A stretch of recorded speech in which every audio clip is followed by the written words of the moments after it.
Welcome back in This Week in Tech. I mean, not This Week in Tech. Whoa, wait a minute. We're not Twit. This Week in Trailers. That's funny. I like how that came up in my brain. But yeah, This Week in Trailers. There's a bunch of trailers that came out this week, just like every other week. But there has been some interesting ones, including one of the biggest ones, Mortal Kombat. It seems like they're gonna reboot the series, maybe? I haven't watched the trailer yet, so we'll probably get to that. But first, we got a bunch of other trailers for you guys to consume and kind of sit upon, see which ones are gonna be our favorite. So yeah, for those new to This Week in Trailers, not This Week in Tech, This Week in Trailers. Yeah, we just pretty much watch all the trailers that we curated throughout the week and see if there's any good games, bad games, or new information in games that we are currently following. So yeah, that's as simple as that. See if we can introduce you to some new games, see if we can maybe steer you away from some games that might be not so great. Just depends if there's any red flags, mainly if there's any red flags. Most of these games are not currently out, so we can't really steer anyone away from this game because it hasn't proven itself yet, and we usually are not in the habit of pushing people away from games that haven't tested their mettle. So, but yeah, with that said though, let's get this started. Usually this week in trailers tend to be a little too long, so we're going to try and cut it down. We're going to just let the trailers play through, comment a little bit on it during the trailers, and before the trailer ends, we'll announce the next one, and etc. etc. Oh yeah, but I should probably, just like last week, unmute the damn tab. And just do this. So the first trailer for today, as you can see above, is Techno Banter official teaser trailer.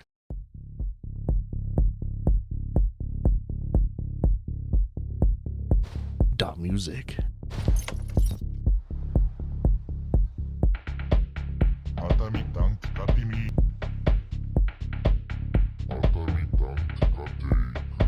Interesting. It's like cyberpunk with certain aliens.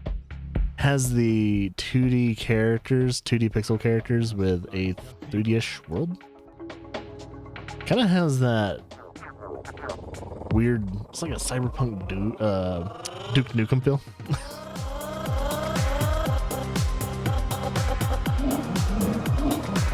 It's a weird world, man.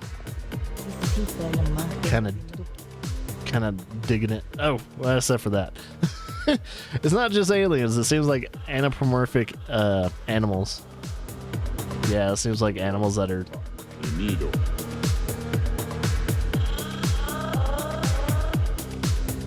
I'm going to assume this is a Fable and not a furry game. I'm going to assume it's a Fable. Because I like Fables, Get good. That's the little fucking thing he puts on. All right. So that was Techno Banter. It looks interesting. It looks like something I would play and everything like that. So if I ever see it around and all that, I'll give it a look. Next trailer is called Dead Hook. It's an official gameplay overview trailer. Overview trailer. So Dead Hook. Why does that shooters with interesting VR mechanics, adrenaline-fueled action, and enemy looks like it's from Doom? We have a great game for you. Oh, it's a VR game. Dead Hook is an explosive mix of roguelike and shooter genre with brutal combat and captivating storytelling. The game is inspired by classic arena shooters. Let's dive into the core gameplay loop. Having prepared for the run on your spaceship called Raven, you teleport straight to Resurrect, a planet swarming with deadly infernals and anomalies. The enemies are ferocious. They will try to tear you apart, melt you down with projectiles, deal AoE damage, disarm you, kill you from invisibility, and do other dirty tricks. The foes won't let you hide behind cover, resulting in highly dynamic gameplay. Even running on the ground may not be enough for you to survive. Fortunately, you have hooks to soar skyward at lightning speed, maneuver in the air, and pull yourself towards enemies, crushing their bones. To push the Infernals back, you will need a weapon. Out of the arsenal of more than 10 distinctive guns, of both Earthern and alien origin, let's start with the timeless classic, a shotgun. Puncher, just like any other weapon in the game, I usually judge a shooter by a shotgun, levels, which affect its characteristics and alternative fire modes. You can upgrade the rarity of your weapon throughout the run or find a new one in Hollow Burns to adjust your build. it is a rogue By like that. default, Puncher is a powerful shotgun with low accuracy but high damage, a weapon capable of taking down enemies in a few shots. It of doesn't melee. look like too bad of a During the shotgun. course of this run, the player has found an amplifier called Large Shells, which decreases the number of pellets but enhances their damage. Later on, they acquired the As a Chocobo shotgun. amplifier to balance out the former by increasing magazine size, removing vertical spread, and, as a result, boosting the effective range of the weapon. As a cherry on top comes another amplifier and weapon upgrade that took the shotgun to the 6th rarity stage. Now it is much easier for the player to kill enemies. Each subsequent hit becomes more powerful, and you can also do this. And that's not. I don't teach Shotgun is people one of to the most shoot a shotgun like conventional that. classic weapons. Don't do Dead Hook that. has more to offer by focusing on gunplay that is VR at its core. Structurally, the game is divided into different biomes, each of them featuring its unique enemies and bosses. To get to the boss, you need to fight through hordes of infernals, tackle elite enemies, I would not do wield in this game, special man. challenges like time trials. Never actually tried to shoot two guns at You can once. think of Hades, Risk of Rain 2, or Gunfire Reborn as a general example.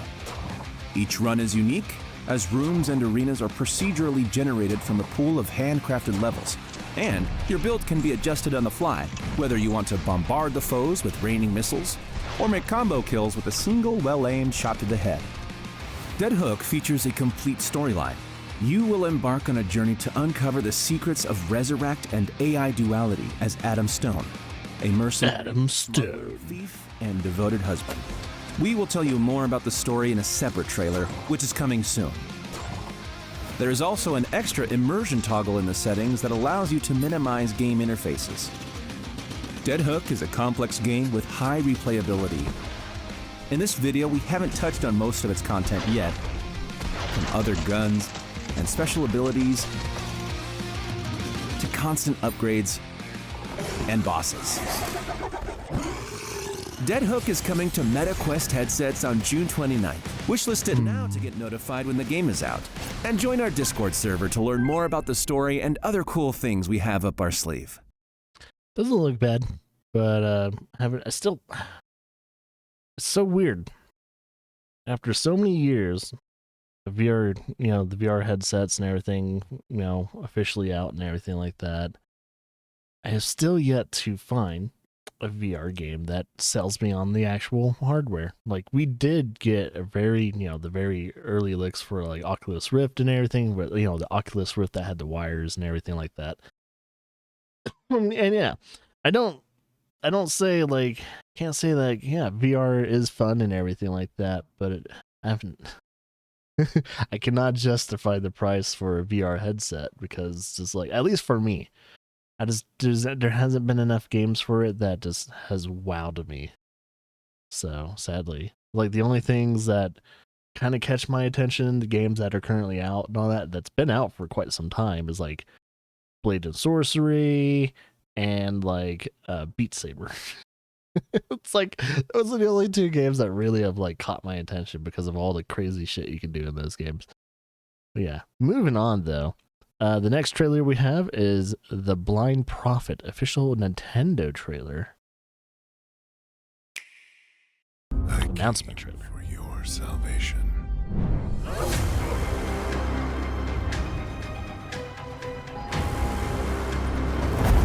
Is it a point and click? Prophecies. Actually have a point and click on Nintendo? Something's amiss.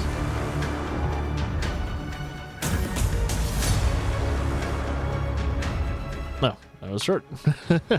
Short and to this point. So that's called The Blind Prophet. A point and click on Nintendo Switch. That's very interesting. I don't know if that's I don't know how many other point and clicks there are on Nintendo Switch, but cool. And at the same time, it's like I don't know if this game's too good or not because it didn't really show too much. And I know with my camera, I was kind of probably hiding a little bit of the HUD. So here, what I'll do is it's a little bit smaller. But yeah, I don't know. I didn't really catch my eye too much. I mean, I think if you are dying for a point and click, there's probably other games out there. But I don't know. Yeah, not feeling the strongest feelings for that game, so I guess we'll see how it does when it comes out, maybe. I don't know. All right, moving on, though. We have another game called Trackmania. Oh, yeah, this game's already out, by the way. But, however, it's the official console release trailer. Release date trailer. Isn't this like a free-to-play?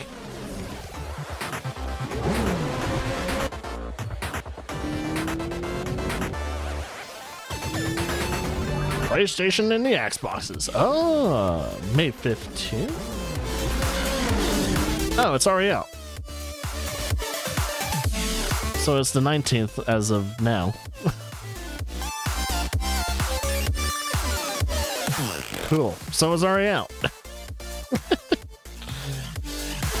So I'm wondering do you have to pay money to play this, or is it free to play like some of the other Trackmanias? Because I know Ubisoft owns this.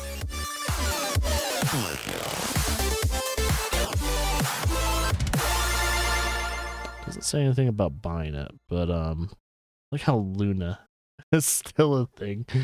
But PS5, yeah, it's pretty much on everything. Yeah, it's still being published by Ubisoft. But I'm gonna have to check out to see if it's like, do you have to pay money to play it, or is it free to play?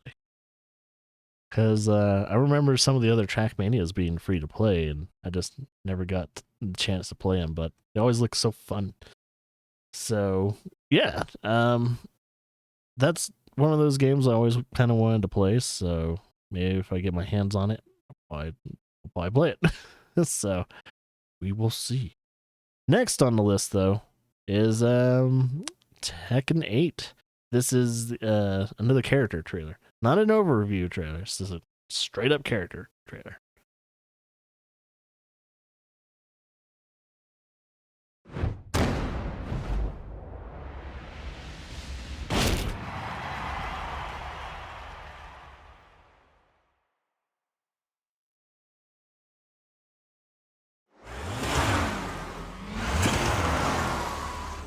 Did the Akira slide?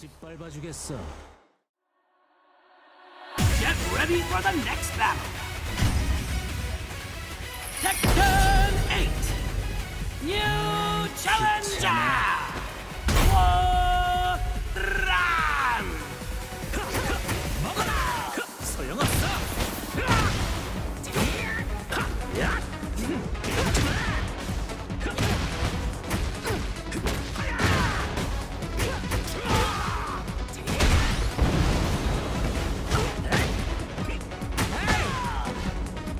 本気で来い。You know that fucking hurts the shins, man.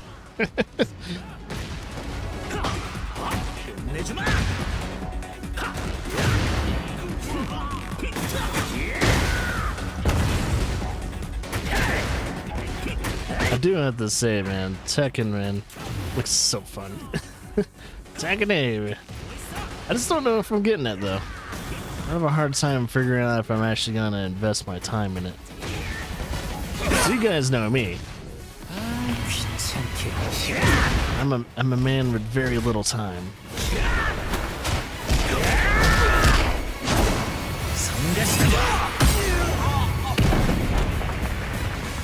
정말 따분한 시합이었어.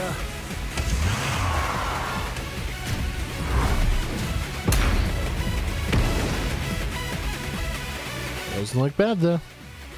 At least that character too, man. All the characters they've shown have promise for me playing them and all that. So, not gonna lie, like I really do want to play Tekken 8, but at the same time, it's like it's the time factor for me. Like, if I do play Tekken 8, that means any other type of game that I play offline or anything like that is being tossed to the side for now. And I spend my offline time playing Tekken 8. And maybe some streaming time playing a little bit of Tekken 8 too. But yeah, for a person that has very little time, it's gonna be like, hey, here's the thing too. If I ever get back into a fighting game and all that, I want to get better at it, and I want to get at least somewhat decent at that fighting game. Like I did that with Mortal Kombat 10. When Mortal Kombat 10 got out, I got the game. I don't think I got a fight stick, but I was really contemplating on getting a fight stick. But I definitely put the hours in to where I was doing good in Mortal Kombat 10, and like I'd probably treat Tekken 8 just the same way, where I would put in hundreds of hours just to get just a tad bit better. But yeah, I just gotta see, is like, dude, will I have the time to play Tekken 8? I was like, at this point though too, is like I'm at the age now where I don't really care if I would get better at the game or not. I'm too old. Don't give a shit. Moving on though. We have another trailer for Monster Sanctuary Relics of Chaos. Rated E10 for ages 10 and up. Launch trailer, so it's either already out or it's gonna show you. It's probably out now. Usually, if there's a launch trailer, it's out this week. Start your hunt. Kind of has that pixelized look to it. Is it kind of like Digimon? Oh, it's a turn-based. Interesting. It's a turn-based game. It was giving me some, yeah, it's a Team 7 published game.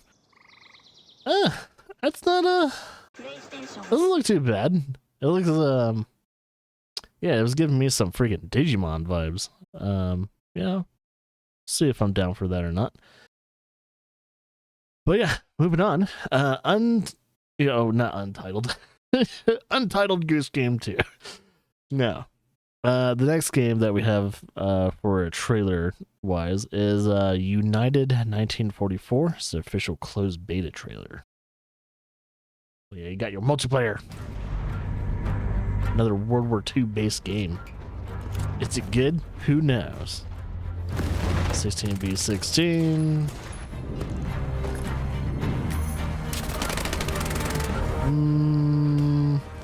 Ooh, nah.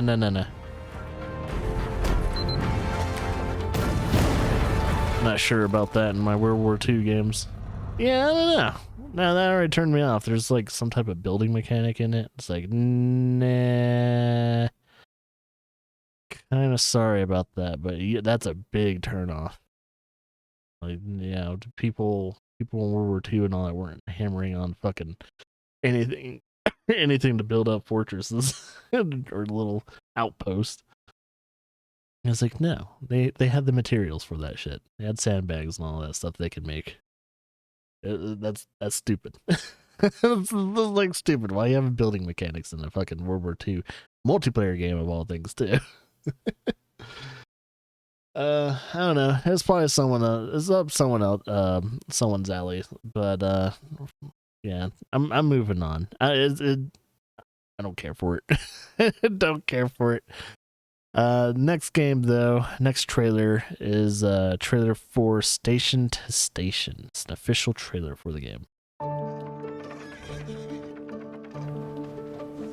Already liking the depth perception and all that stuff too. Gives it this miniature vibe.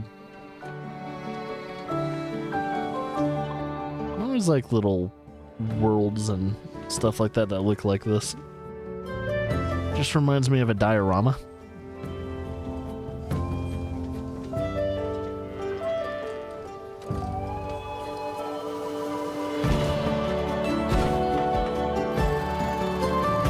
Is it purely a train game?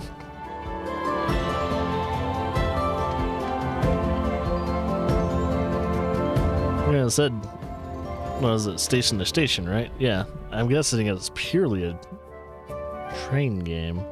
Is it legitimately just like a train enthusiast game? I mean, I like the style and all that, but didn't really explain what the game really was. Like, yeah, I know it's kind of it's a train game, but is the purposes to like customize your own diorama and stuff like that, and have trains kind of go around and all that? Is there a goal? Is there an economy system? Is there storyline? I don't know. From what the trailer said, no, we're just here for the looks and the customizations and stuff like that, and build your own little thing, I guess. I don't know. They didn't even show any building mechanics or like placing mechanics of like all that. It just kind of had a vague thing. But from what I saw, I do like the look of it. It's something I do cherish when it comes to, just unique games like that.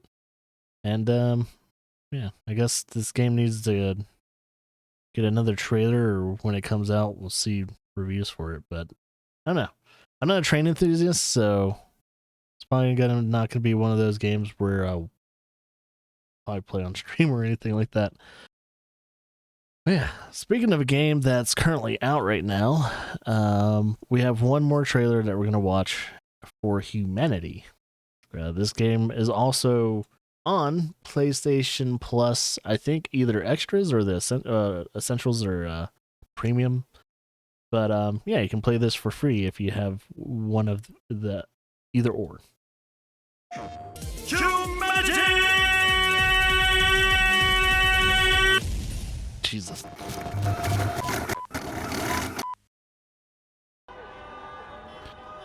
Yeah, I've already pretty much said I was interested in this game.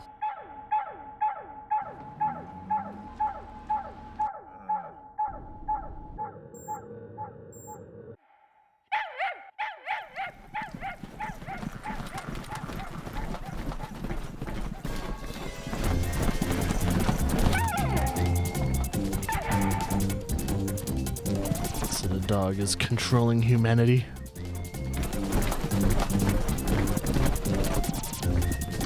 And this is straight up Japanese though. Have you ever seen a pure Japanese game? This is it. And action puzzle levels of story mode.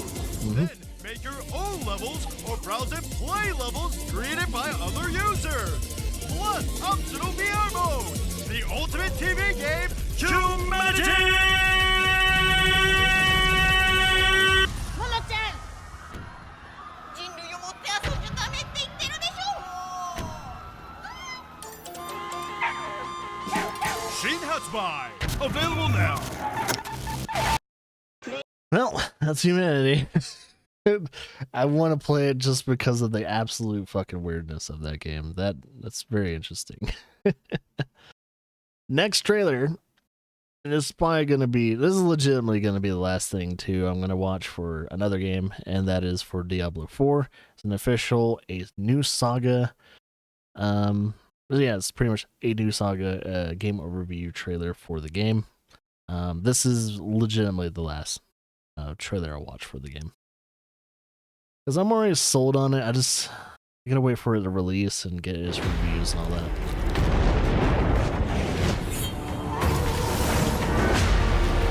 Gotta make sure Blizzard or Activision's not doing anything shady. New players and hardcore Diablo fans. And when writing this next chapter, we really wanted to return to our darker roots.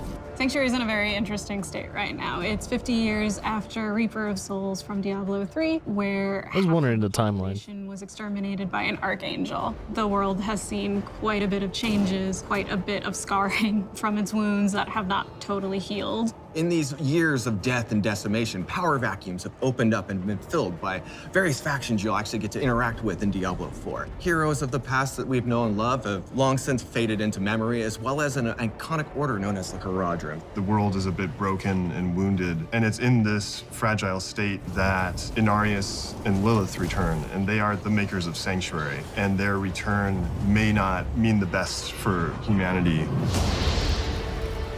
Before Sanctuary was created, the heavens and the hells were battling each other in a non-stop war. Our Sanctuary was created by disenfranchised rebel angels and demons that wanted out. They didn't want to be a part of this never-ending war because there was literally no point. Two of those people were Inarius and Lilith. Lilith is a demon and Inarius is an angel. They were part of the eternal conflict between heaven and hell, in which they were constantly fighting with each other. When Lilith captured Inarius, she was ready to torture him, but when she learned that they're of like mind, she became his partner in crime. They stole a singular, most important object known as the World Stone, a massive, iconic, mountain-sized gem that has the ability of creation. Inarius and Lilith helped to create the world of Sanctuary. And that's where the name of the world comes from. It was their sanctuary to hide away from the eternal conflict. They both have similar goals, but as an angel and as a demon, have different ways of going about it. Inevitably, it wasn't going to last. They've clashed multiple times throughout the history of the Diablo universe. And the last time they met, Inarius banished Lilith from the world and locked her in this realm of darkness. We wouldn't see Lilith again until the cinematic By Three They Come, when a mysterious figure pulled her back into Sanctuary and set her loose on the world she helped create. Inarius also suffered when the heavens found out where he was and what he had done, that he had created this world. He was punished and handed over to the burning hells as a peace offering. Because of these two experiences, both Lilith and Inarius do share that they were betrayed and they've been disillusioned. That does not mean that they get along. There's this rare moment in time where Inarius and Lilith are back on the world. It is them fighting each other with humanity as their battleground.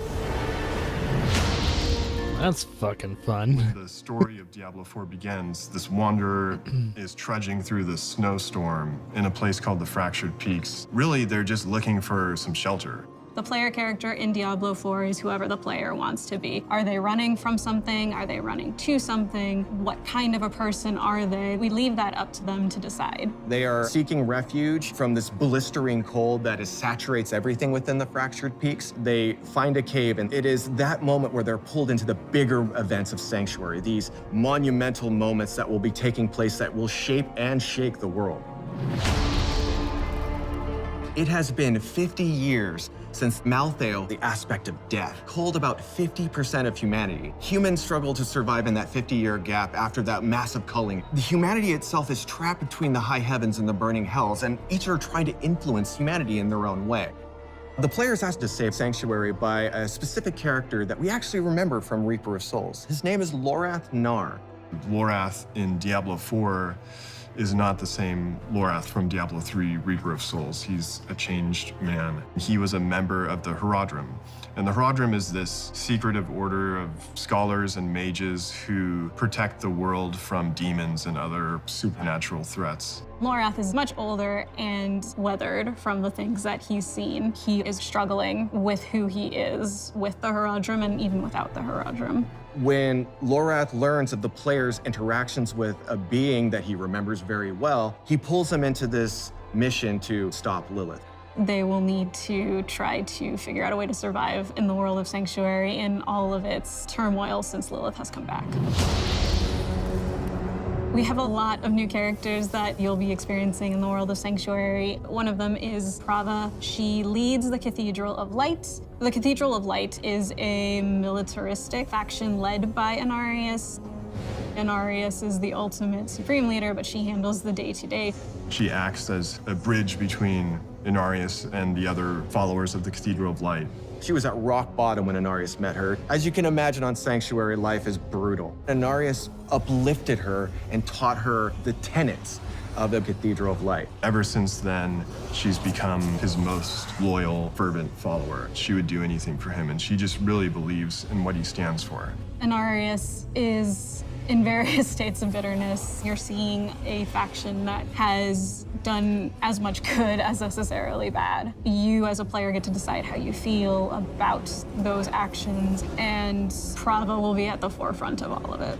Donan, he's one of the Haradrim. He is this very gifted mage who also is a scholar. We find him in this place called Scotsglen, where he's made a name for himself and become something of a hero. In Diablo 4, we'll find out what Donan's relationship with Lorath is and the Haradrim and how he became a hero in this place.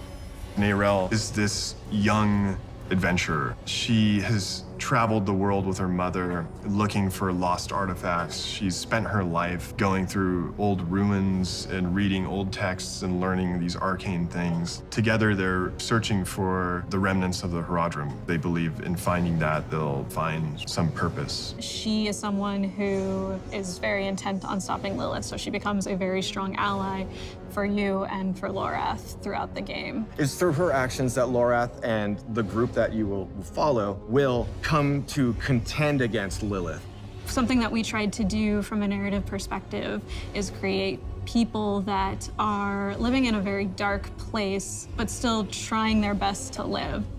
They'll have some scars, but they also have these pieces of beauty and humanity. We wanted to ground them in the circumstances of the world and make them feel real and relatable.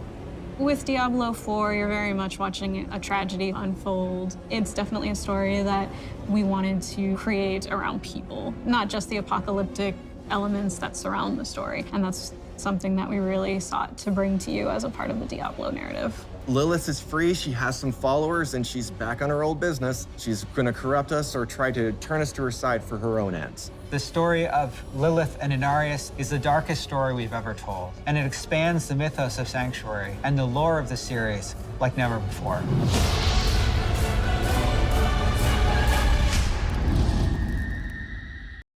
Did I just see Diablo walking? What was that? See if I can,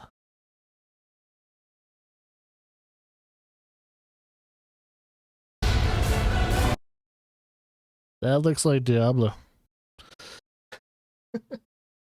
Did they just kind of spoil this for me? Whatever. That looks like Diablo. I wonder if that's a flashback or is that actually... It might be a flashback because he looks like he's in heaven and that's what happened in Diablo 3. Diablo went into heaven and kind of fucked some shit up. So that's probably a flashback maybe. But yeah, I'm 100% excited about Diablo 4, but sadly, I cannot 100% trust like Blizzard anymore. Blizzard as a company has been a very shady company ever since they even, I don't know, just kind of joined with Activision, and even even a little bit before that. Blizzard has not been a very trustworthy company. I mean, hell, you see what they're doing now with freaking Overwatch 2? They're fucking killing that game. Apparently, they just canceled the PvE of that. I was like, dude, I think PvE would have probably was going to be the thing that would probably save that game. And now, like, people are like, hey, I don't know. I'm probably gonna stop playing Overwatch 2 now because, oh yeah, they're really dropping the fucking ball on this franchise. So now that they're trying to pretty much kill Overwatch 2, I'm kind of wondering if this is going to be the game that possibly kills Diablo. I'm worried about that. You know, it just depends on if they do any shady shit that like really, you know, hurts the game's like overall core. If they do anything that hurts this game's like, I don't know, just overall from, you know, you being able to play it from beginning to very late game after you even beat the game. If anything gets in the fucking way of you enjoying the game, I am not fucking buying it. That's for sure. If they tell you that you have to rely on some premium stupid fucking currency on Diablo 4, you better bet that you will never see me play Diablo 4 just like Diablo Immortal. Like, no, that is a fucking no. So I don't know if they are gonna do any of that shit.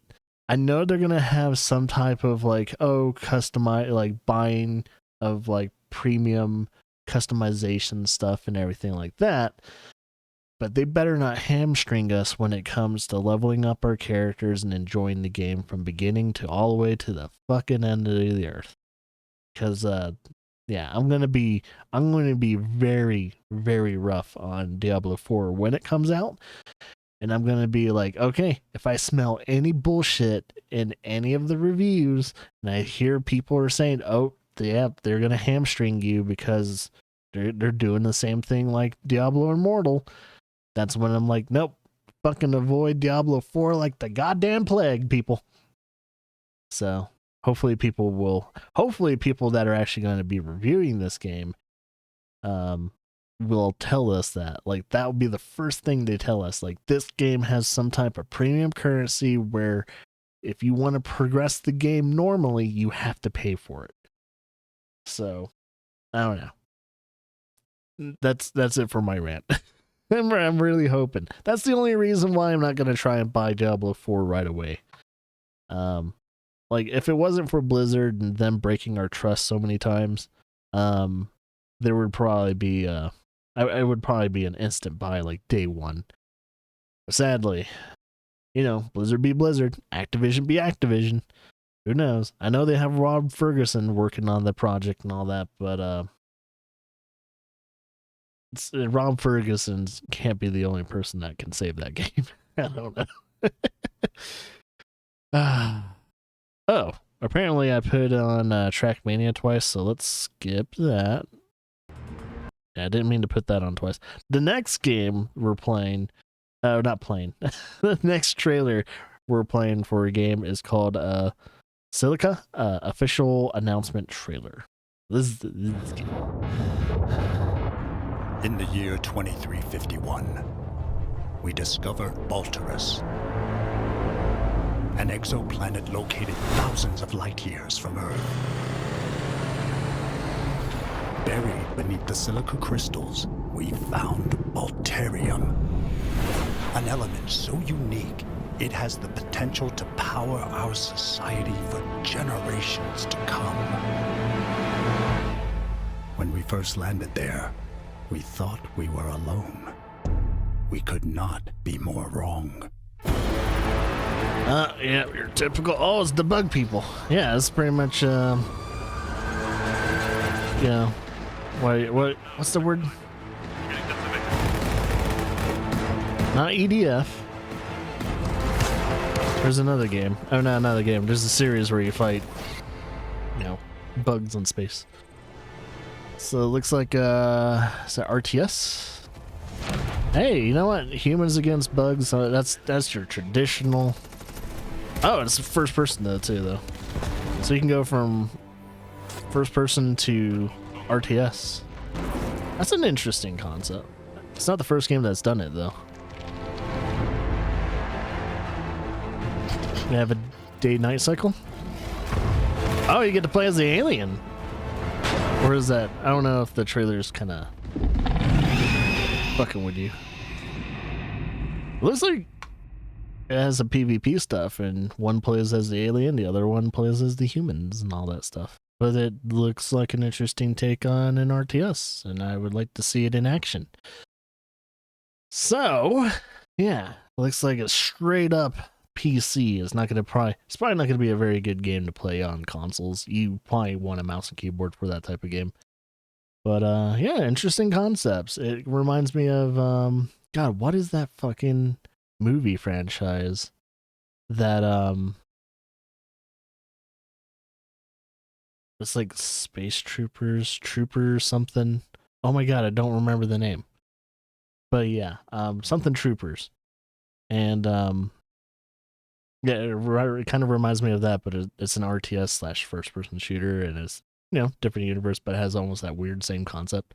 Like, fuck those bugs. Moving on, though. Next one on the list is To the Rescue, an official Nintendo trailer. This is going to be a game on the Switch. Oh, you run a shelter? Can take care of the pups. They're the goodest of pups. Goodest of dogs. Speaking of dogs, I do need to spend some more time with good old Freya. So yeah, it looks like a dog shelter simulator. So a lot of people are making these like simulator games, but at least this simulator game is different. It's a lot. It looks like it's wholesome and all that. It's a non-kilter killing shelter, so it better be. They didn't show you having to put down any dogs. So it looks like it's gonna be purely wholesome and everything like that. You adopt the or you don't really technically adopt the dogs, but you make sure you take care of the dogs. Make sure before they find their future home. They're gonna be the goodest of boys and great gals. So yeah, that's out in about 6 days. I think 6 days it's gonna be coming out. So there you guys go. Next on the list, though, however, we have Tarslan official announcement trailer. Tars as in bulls? A new world awaits. That's a lion dude. Wanes, chill whispers begin. Under a millennium of ice, bury the whispers of ancient gods. On the fertile lands, the songs of heroes have long been silent.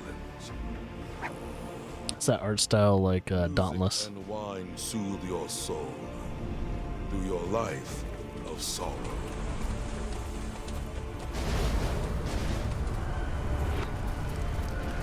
But hark to this call. The tribes from Hyena boys. Remember your axe and shield.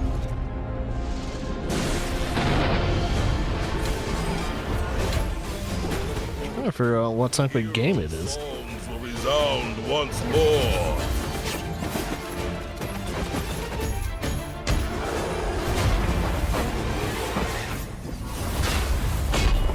Destiny.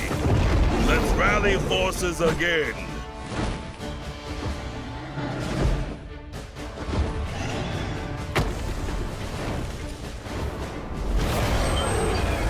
Rise and fight! Be the brave warriors of Taurus Land!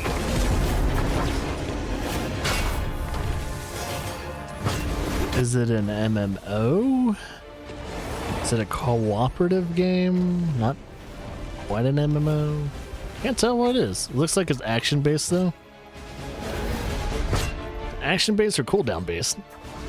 They're not giving me a lot of info. I'm guessing this is like gameplay but in freeform camera movement.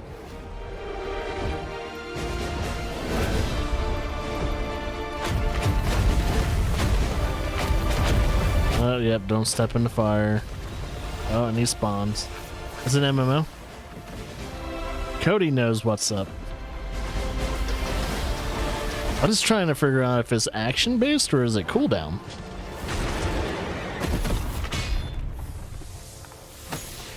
They're not giving me a lot of information, man. Oh, like V Rising at first? Because V Rising, isn't that action-based? Because I'm trying to figure out, is it gonna have cooldown combat like World of Warcraft? Or are they gonna try and do stuff like, I'm guessing what you kind of mentioned, like V Rising or Black Desert and all that, where it's like, oh, you just put in input in, you don't have to worry about like certain cooldowns unless it's certain abilities or something like that. So yeah, I don't know how big of a not a lot of people were talking about this. I thought I was the only one that knew about this game, but it's a mobile /PC MMO. Oh. That explained it. I don't know. I gotta see some actual gameplay before I can judge it, but apparently the closed beta is coming out, so pretty soon. So there's that. So it's gonna be bad. Well, yeah, I was about to say, if it's gonna be a mobile / PC thing, there's a high chance that it could actually be a bad game. But who knows? It could surprise us. I don't know. I'm gonna try and be positive about it. We kind of need some new MMOs out there that can compete with some of the free-to-play stuff or some of the more, pay-to-play over time. I made a point specifically, it's not pay-to-win MMO. Yes, the whole pay-to-win debate. Well, I guess the next trailer we have, we'll keep an eye on this one to see if it's going to be any good. Well, once we actually get some gameplay and all that, then we can probably kind of decide if we're going to maybe try it or not. But the next trailer is for a game called Hand of Doom, and it's the official launch trailer. Come forth, my servant. Become my apprentice.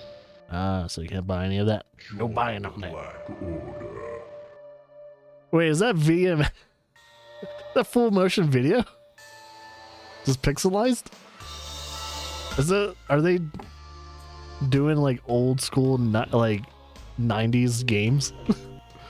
Is it in the style of 90s games? The mix between like full motion video and like, holy shit, that's actually kind of funny. Oh yeah, bring it back because it has so much potential these days now.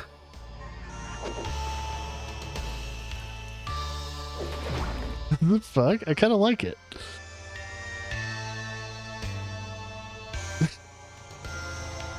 It's weird enough to where it's like, hey, I might like it. I miss like a full motion videos, man. FMV games and all that, because I miss things like Harvester and shit like that. Just really fucking bizarre and weird games that you can play back in the 90s. And I think the last ones I've ever seen was like maybe early 2000s during the PS1 days. And then they just kind of fell off the face of the earth. Like, people stopped making them. I know there's been a few of them now where they're like full motion video, where you had games like The Shelter, The Bunker. You had games like The Bunker and a lot of those other games like detective games and stuff like that were full motion video, but they were only full motion video, and they didn't implement a like world that was like created within an engine in the game. So yeah, we'd like to see those games come back where it was so different and unique. And it's like, it was definitely it was telling a tale and where games were being made only at a certain time. I kind of want to see that come back, maybe. Only if they do it well. They have to do it a certain way for me to really like it, though. Oh, so next game on the list, however, is a pretty different one. I kind of saw a little chunk of it, and I was like, this could either be really funny or it actually be really good. I don't know, but it's called Dave the Diver. It's an official release trailer. I think it's a release date trailer. Release month and accolades. Okay.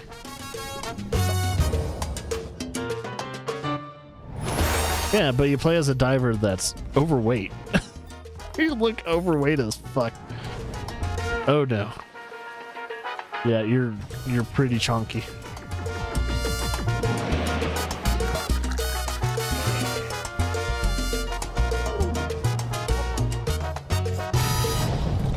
What the fuck is that?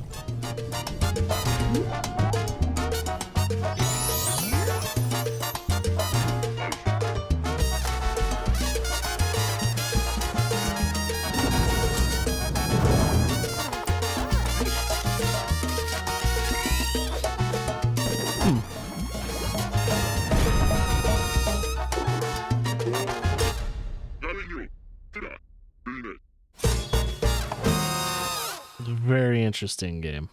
So yeah, I guess it comes out June next month. Doesn't have a day though. It's very interesting though. It's like, well, this is different. It looks cool. I like the art style and everything, and it looks like it has a lot of weird shit in it, which I'm a fan of weird shit in my games. So I'll probably play it eventually at some point in time if it's really good. Seems like a lot of people are enjoying it too, for those who did get to play it. But yeah, I'll keep an eye on it. Moving on to the next one is 10 Hearts Toy Soldiers launch trailer. Step by step, heart to heart. El Nutcracker.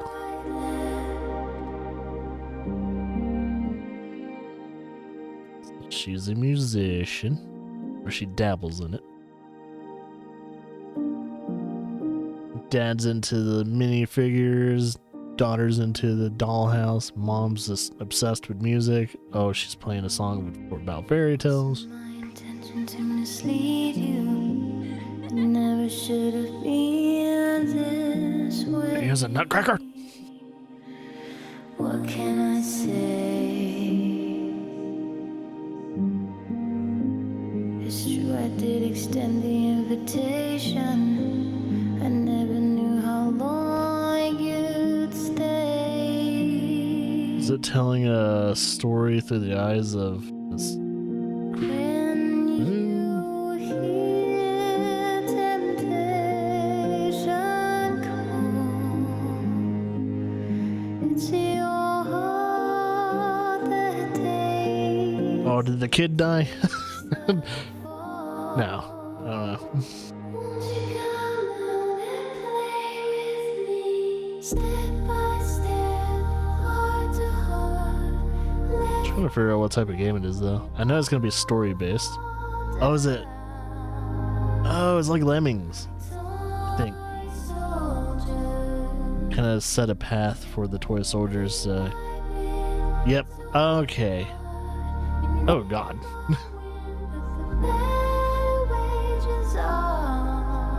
It's a puzzle game.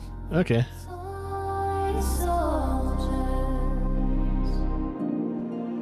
Okay.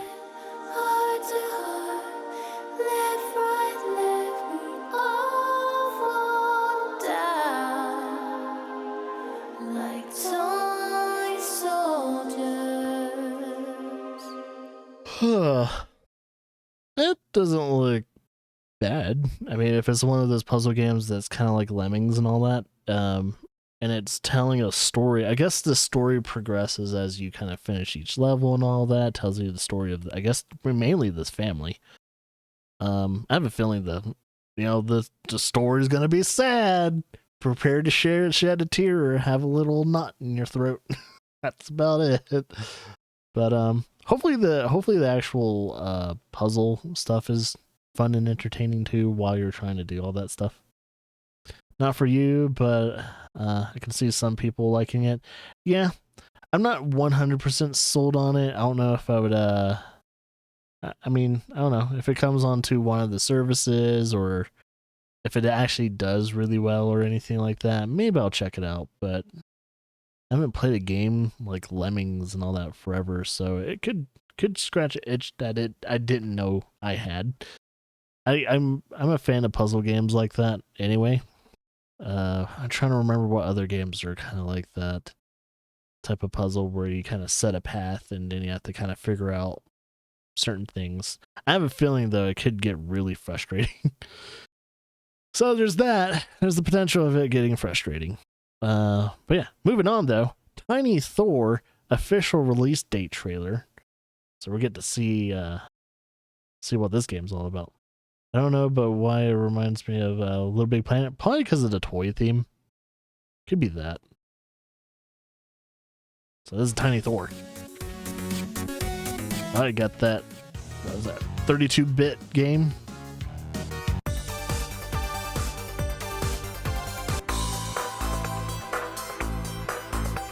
Thor, God of Thunder. Are they showing off? Are That didn't show any gameplay. It was just showing the levels and their music, and that's it. No combat, no traversal. I don't even know if the combat's good.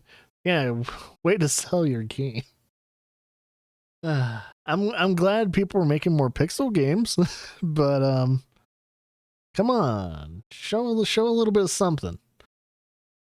That's I guess this is more of a teaser. It should have teaser trailer. That was more of a tease than anything. It didn't really show that much.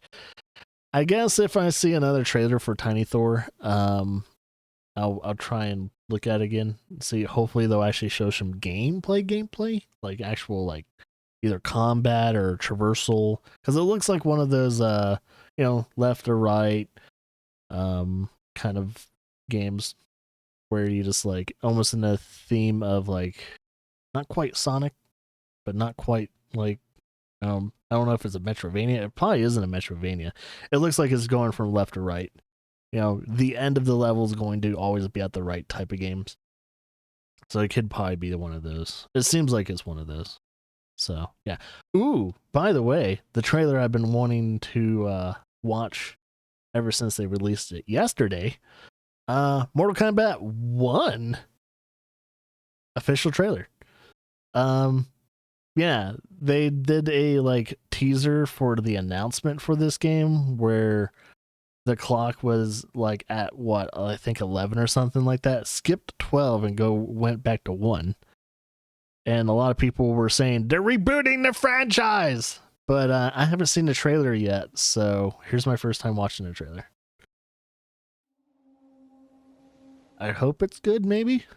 I mean, I'm a fan of Mortal Kombat. WB Games presents NetherRealm Studio Productions. Time to wake up. Oh, he looks so different and young. To a blank canvas that I have painted in with warmth and peace. In my new era, the choice is yours. Whether to live in Liu Kang? serenity or bloody strife.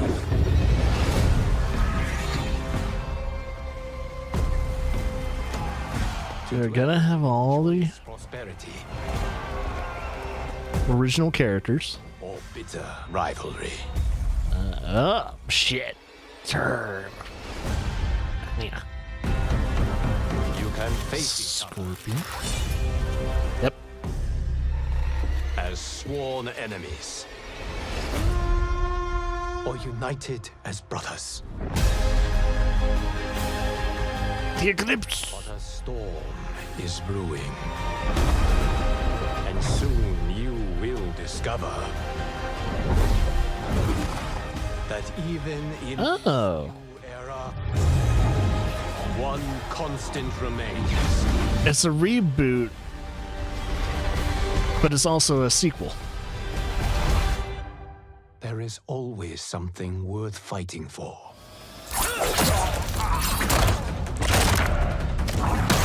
Oh, shit.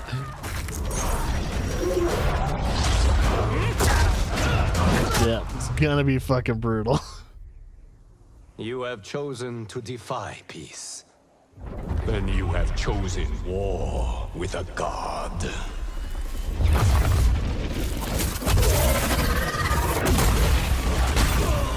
Oh, shit. Oh, fuck.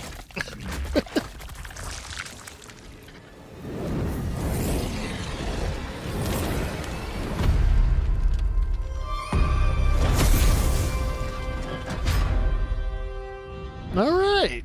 Shit. So, yeah, it's a sequel / reboot. Because our main man got turned into a god in the last game. Because I didn't play the last game, but I did see, people kind of play through the story and all that. I got to watch the story unfold, and yeah, he turned into a god to fight the god of time. And now that he is pretty much the ultimate god, he's the strongest god of them all, guess he created a new era. This new era, very much like, I guess, restarts the whole entire universe. So very interesting. I wonder how this story is going to play out. And also, I'm kind of wondering how many other characters they're going to have. They're definitely, if this is going to be called Mortal Kombat 1, they have to have all of the original characters. So that's a must. And I'm kind of wondering if they're going to try and maybe introduce some new characters or bring back some characters they've, brought back from the other ones. Or they're just going to keep it very simple, very, very tight when it comes to the amount of characters they're going to have. I'm kind of hoping for the latter. They kind of keep it tight. They don't have too many characters within the game. So that way people really, tighten up their belt when it comes to their skill level, when it comes to the actual competition of the game. Because if anything, the one thing about certain fighting games, they have way too many characters sometimes. And they need to stop that. It's like, I know you're trying to give people options and more variety and stuff like that, but I think a fighting game, especially for its competition, you can really make competition very fierce if you kind of just shorten the amount of characters there actually are in those fighting games.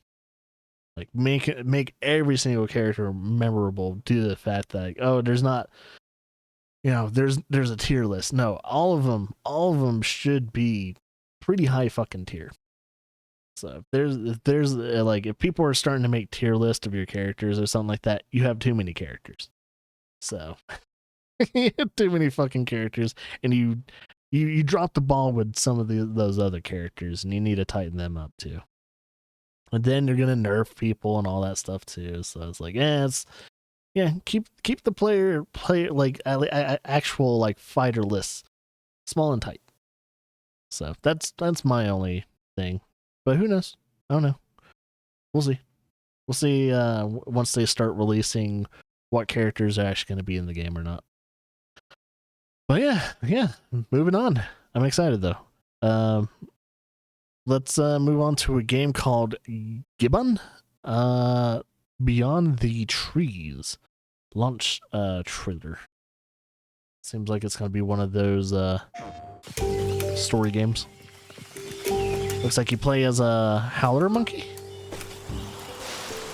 Looks like a howler monkey. Yeah, it looks like a howler monkey.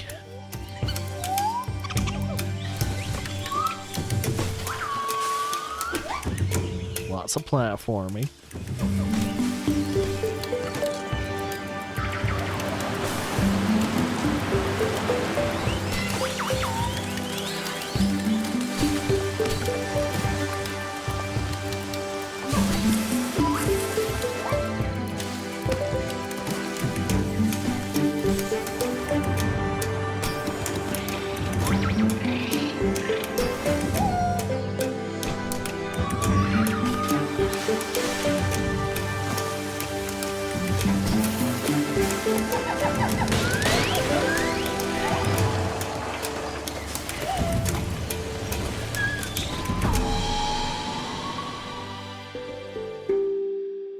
Looks like an adventure of an ape family. Interesting. None of them better die. I swear to God. It looks like a game I would play. I like playing games like that and, platformers and stuff. And you playing as a howler monkey. Which, if it's howler... What's the actual term for them? They seem more like apes than monkeys, but they're probably monkeys. But, yeah, looks good. Looks very interesting. Looks like it's gonna have a very story I like. I would consume. We shall see. Oh, so that's the game I was not game, but the franchise that I was trying to remember. Starship Troopers. Speaking of Starship Troopers, there's a fucking game coming out for it. And I don't know if it's good or bad, but there's a trailer for it. You want to see a trailer for a fucking Starship Troopers game? Because I'm ready. I really hope it's good.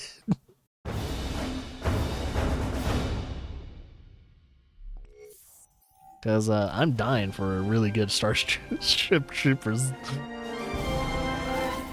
Earth's best and brightest land on planet Valaka. The mobile infantry ready to engage against the bug menace. Elite Deep Space Vanguard troopers deploy state-of-the-art subsurface scanners to find the bug hives and win the day. Get on the line! Is there a first-person shooter? Where's the resource tank? We need the arc gas up there now! Multiple contacts! We got bugs! I'm so down for it, though. It looks janky right now, but it might play into the whole Starship Troopers stuff. Killed those dirty-ass bugs. Yo, this actually might be a game that's so up my alley, I might buy it day one. I love Starship Troopers, man. Is it third person? You can go third person too? I guess when you're carrying something.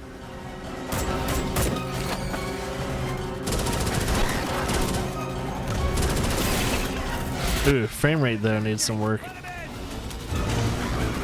Might just be an optimization thing. We're still working on optimization.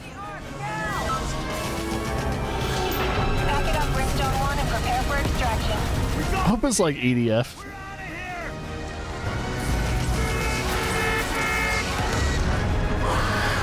Another successful mission for the Vanguard. We need fighters like you. Would you like to know more? Would you like to know more? Oh, it looks like it's only going to be on PC though. But I mean, look, I'm a Starship Trooper fan, and I haven't seen anything good from Starship Troopers ever since, like, well, I've seen the latest CGI movie and that was pretty decent, and I watched the original movie.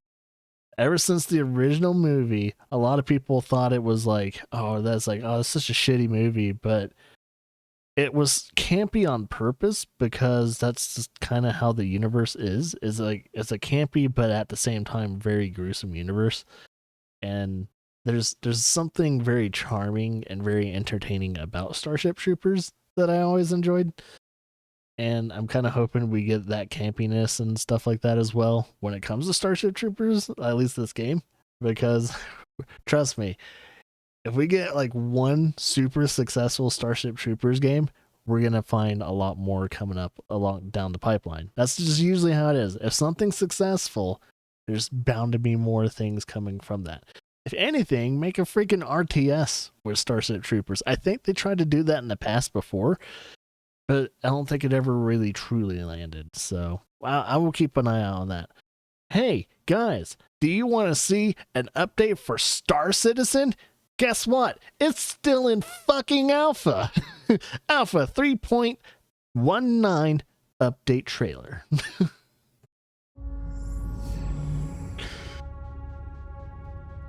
Not shitting you. I'm not pulling your chain. It's still in fucking alpha. Is this game ever gonna come out?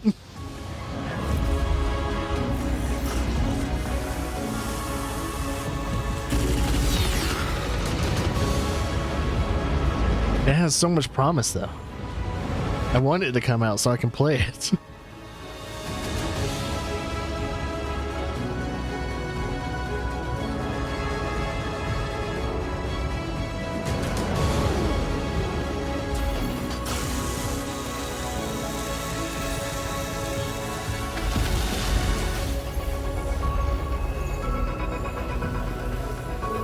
Yep, Star Citizen. It's the 3.19 alpha stuff.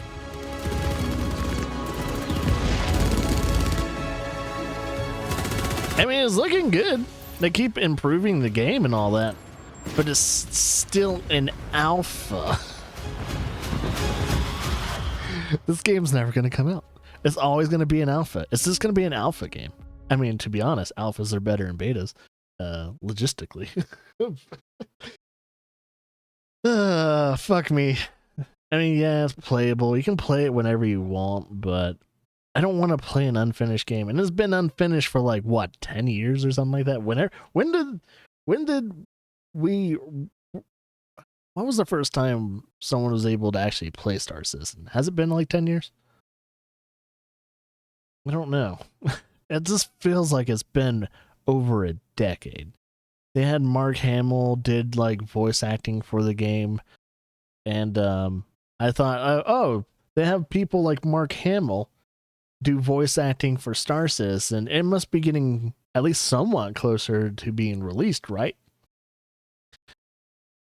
Then I see this. I was like, oh, official alpha 3.19.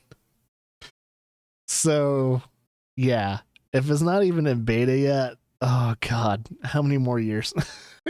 How many more decades? Is it going to be another 10 years? I really want to play this game, but as time passes, I don't know. I just want something that's so much better than like No Man's Sky and Elite Dangerous and all that. I want something with a lot of oomph and promise. Because when Starfield comes out, like, yeah, that will hold me over for a bit, but it's probably not going to be like one of those long-term investment type of games that I would want. Truly, depends on how Starfield really is. So I'm really hoping that Star Citizen will one day be finished and it will release. And even if it is finished and release, still support it afterwards. Hope to God. You already spent almost half a decade, or not, no more than a half a decade, working on this game. So you're gonna have to eventually release at one point or another. Well, holy shit. Yeah, $300. I really hope like people that actually are going to play the game, like us normal people, don't actually have to do that. That would be a huge issue. I know what was it? There's another space game that has an actual like a big ass fucking economy and everything, and people actually have like money invested in, like actual money invested into the game. I forgot what it was called. There's another space game though. Eve. Yeah, Eve Online. That's the one. Thank you. But yeah, a lot of people have that, and I'm kind of wondering, I was like, is Star Citizen going to have that same type of economy where you're going to have to actually put legit money to it? Because I know with like the $100 ships to like, as you said, the $2,000, or is it 2,000 or 20,000? Someone spent a lot of fucking money on one of the ships before. I think it was like $10,000 on a battle cruiser or something like that. But I really hope we don't have to do that.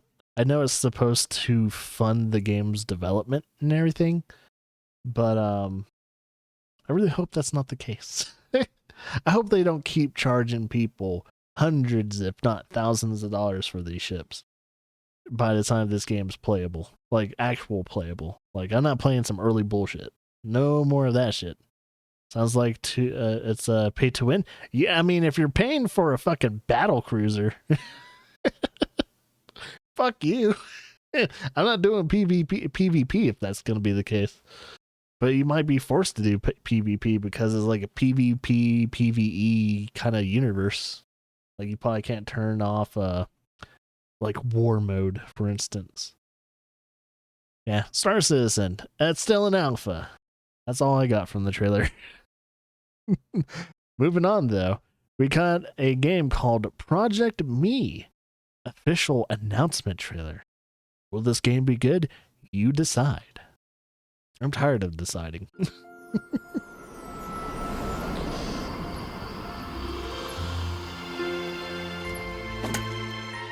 Oh, it looks like what was that? My Time in Portia. It has that almost that kind of same art style.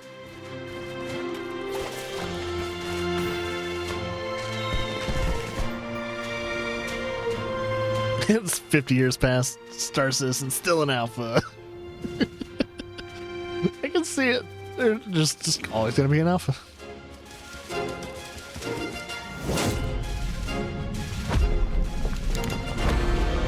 I don't really care for the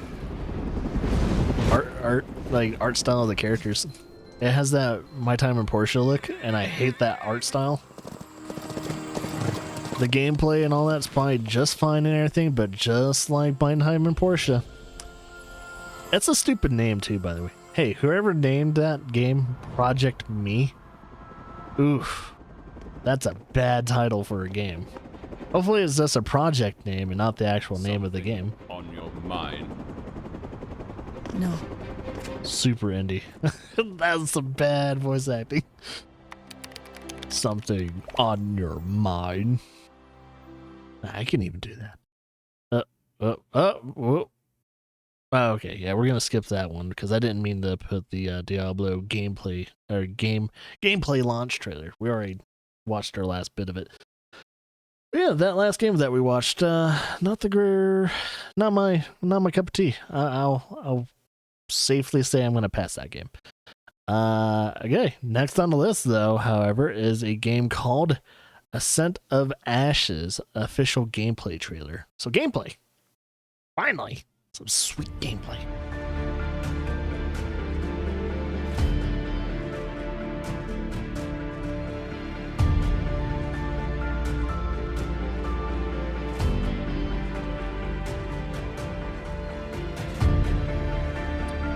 Interesting looking game. Has a very like thick lining art. Is this like a Project Zomboid type game? I don't know. Kind of looks like it's like a management game, maybe? You manage a colony of people. You create character creator. Set up your defenses. See, it's isometric. I'm just trying to figure out if it's turn-based. Send survivors. Oh, you send them on little tasks to do things. Can't quite tell if it's turn-based. Oh, it looks like it's real time.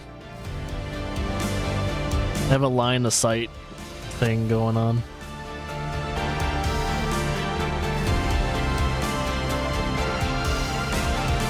Oh, you can change like if they're gonna have a sniper rifle or a assault rifle. Huh. Well, it's gonna be on Steam and GOG, all that. But yeah, that game was called Ascent of Ashes. It looks promising. I'd be down to play something different like that. Just depends. It's different. But yeah, moving on. Next game is Warlander official console launch trailer. So I think this might be out on PC. Oh no, wait, yeah, wasn't this out on PC? But yeah, isn't this like the multiplayer 100 versus 100 type of scenario? Yeah, this is already out. How did it do? Do people like this game, or people said yeah, it's like, oh, it's base. 5 armies, 100 players. Did great from what I saw. Okay. Well, it's coming out for consoles, so if you have a PS5 or Xbox Series, this is probably gonna be your cup of tea. I might try it out. I like the concept of 100 people versus 100 people. And I kind of like the gameplay look of it. It looks chaotic and fucking fun. I'm down for it. Yeah, it looks like a bunch of like... It looks chaotic as fuck. And combat has that Black Desert Online feel. Yeah, it looks like a Desert Online type of combat. At least when it comes to melee combat. What the fuck is that? So yeah, so if this game's already out and everything and people really enjoy it, then it shouldn't be any different on console, as long as it runs decent. If it runs decent on console... Oh, you got my... mechs? Okay. Medieval mech game. Holy shit, you can completely destroy things.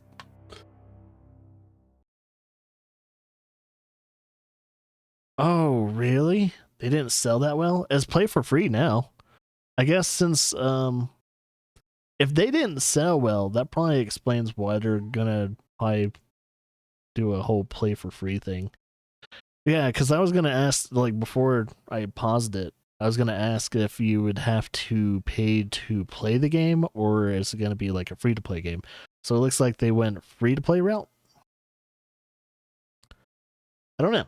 I don't know if it was a beginning when they first released it, if it was like buy, but yeah. I mean, who knows? It has to have a big player base, because if you're gonna have 100 versus 100 people fighting each other at all times, there's gotta be a big player base for that to sustain itself.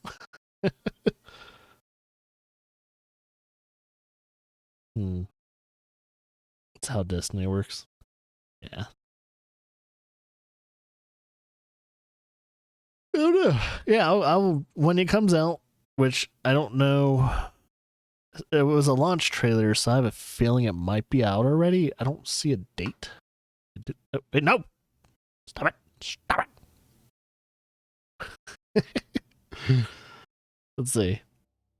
I don't know if was the date. So I don't know if it's already out for consoles. It might be already out for consoles. If it says played for free and everything like that, they don't have a date on it. I assume it's already playable, so I might have to check the PlayStation when I boot that thing up. It's out now? Cool. I'll have to download it and maybe check it out.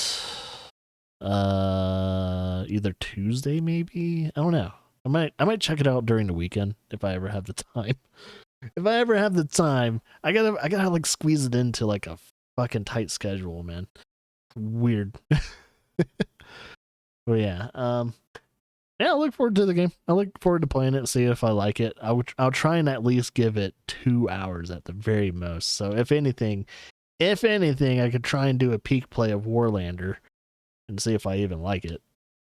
Yeah, moving on though, a game that I sadly do not feel comfortable, or not comfortable with. I sadly feel like I'm not gonna buy it. It looks horrible every time I watch it. But I was hoping so strongly for this game to be really good. And even though it's not technically out yet, it's not looking so hot. It's Lord of the Rings, Gollum, the making of Gollum trailer. It's not looking so hot. I am a hobbit from the... I'm sorry. I'm so sorry. Let's not do that.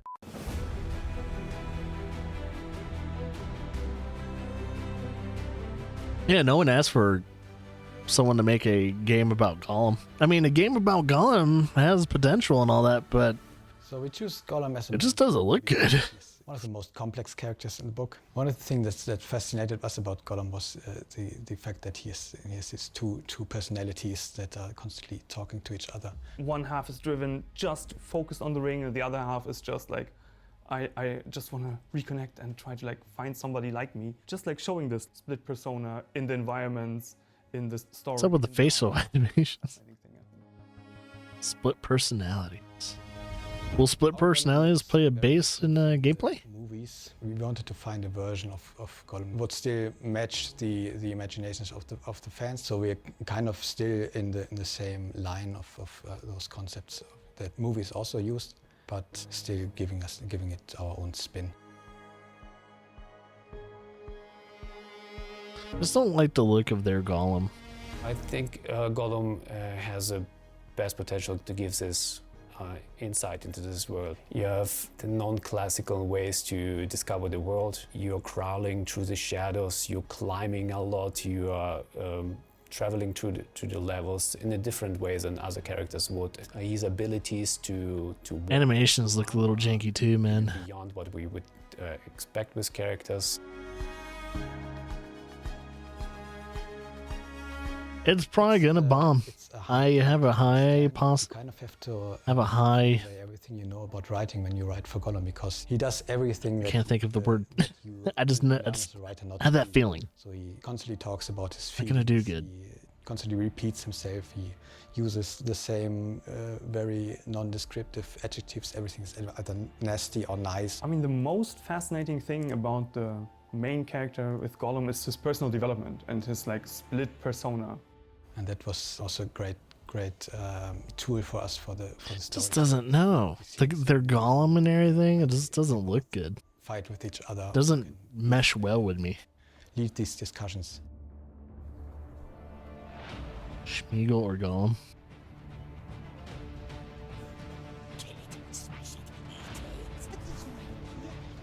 Why is it so quiet? Good morning. My name is Gollum. I'm very pleased to meet you.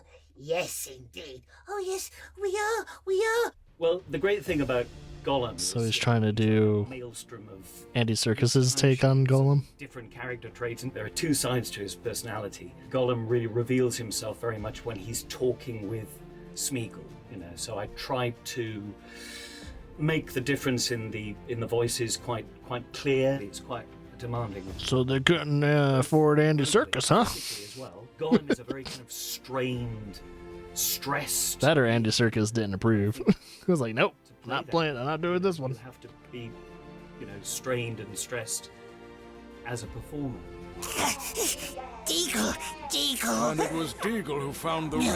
No, it was ours. It was our birthday present. It was. Another lie. I really wanted to push on the gas on some of the acting. I like how they have facial capturing, but it doesn't seem like they used it. Because he's the star of the game. No, you can't. The story. You can't replace Serkis. You can't play as Andy, man.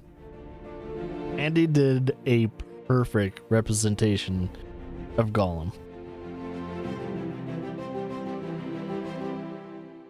Yeah, it's like they have facial capturing, but it doesn't seem like the technology they use or the engine they use does a good job translating that. So even the person voicing and doing the facial animations for Gollum seems like they're underutilized. I don't know. I mean, they're using the Unreal Engine. Why does it look so shitty? What the fuck? I don't know. I mean, I guess when this game comes out, I'm gonna look at the trailers and I'm gonna listen to how many people either like or dislike it. But for me, man, it's so hard to be positive for a game like this because, yeah, it's a Lord of the Rings game and everything like that, but all their directions that they're trying to go to tell this story for Gollum, it doesn't sit right with me, man. So I'm not very happy with the project. So I don't know. Maybe it'll prove me wrong and it might be good. Oh yeah. I'm not very happy with it. Moving on to another game though, however, which is way different. Cramped Room of Death official trailer. So this is a interesting title. I'll turn it down a little. Since that one was quiet.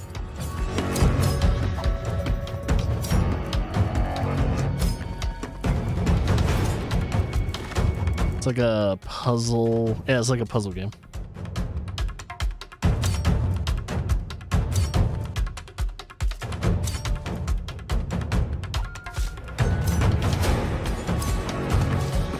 You shouldn't have left your spear. Yeah, it's a puzzle game.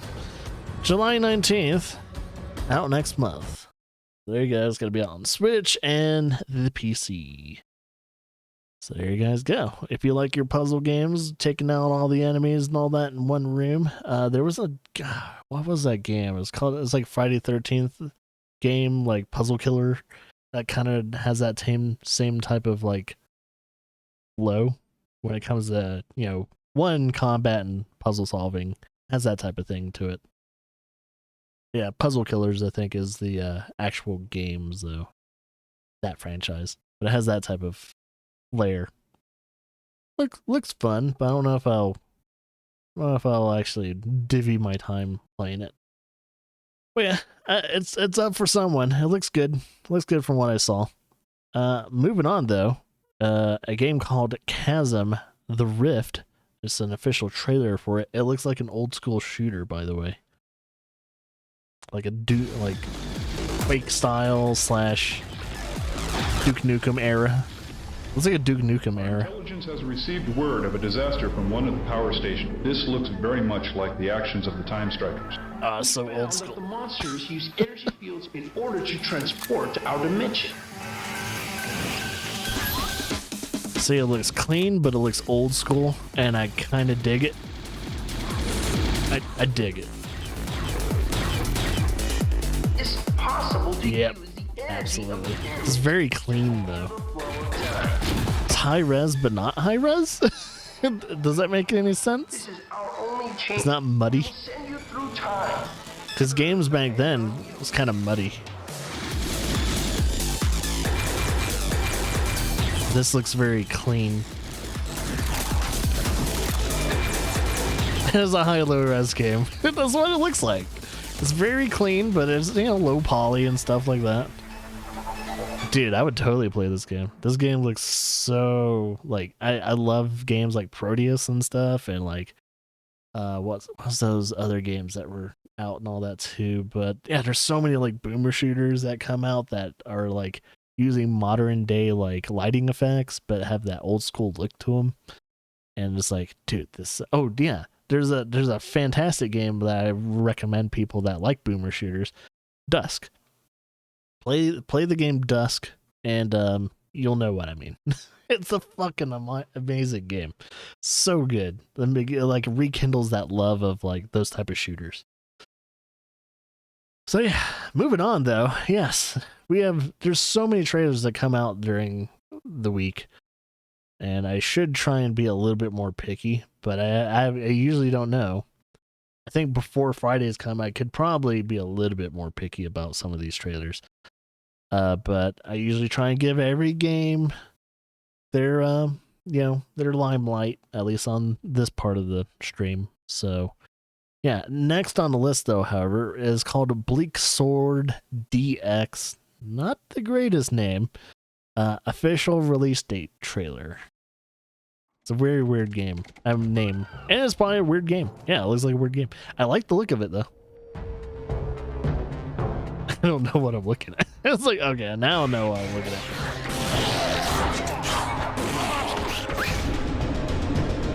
Very interesting art style.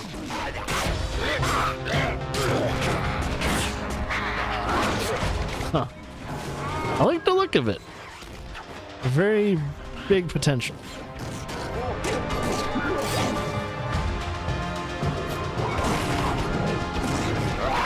People would say this is fake. I say it's awesome.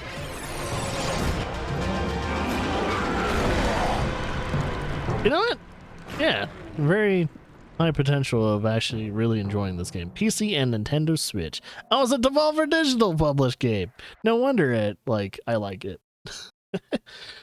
It tickled my fancy, so it must have tickled Devolver Digital's fancy. It's going right into the next trailer. Well, that game will look pretty good. Yeah.